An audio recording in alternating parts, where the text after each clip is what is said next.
Fatkeqësisht unë në një intervistë që kam pasur para pak kohësh edhe me Rudinën, unë e kam theksuar që unë vetë kam qenë pjesë e një bullizimi dhe kjo ka qenë para shumë vitesh, kur unë sa pa të arritur në Francë. Bullizimi ka qenë sepse unë nuk e flisja frëngjishten, nuk e dija sapo kisha ardhur në Francë, edhe adaptimi ka qenë normalisht shumë i vështirë si për shkak kulturës, gjuhës e tjerë, dhe bullizimi është bërë në ambientet e shkollës, nga moshatarët e mi. Arsyet sepse unë nuk flas frëngjisht, sepse nuk kuptoja frëngjisht, edhe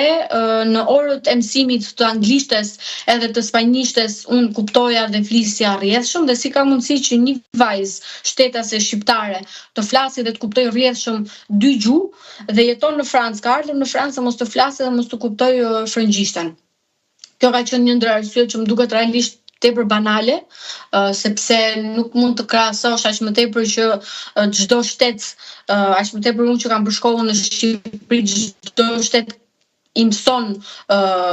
të rinjve dhe të rejave gjuhët që ata kanë në shkollat e tyre, kështu që nuk mund të bëhen krahasime. Fatkeqësisht në Francë unë e thash që nuk ka dhunë vetëm ndaj shtetasve shqiptar,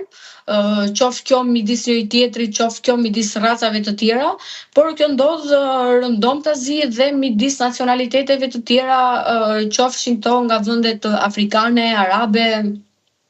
të Europës,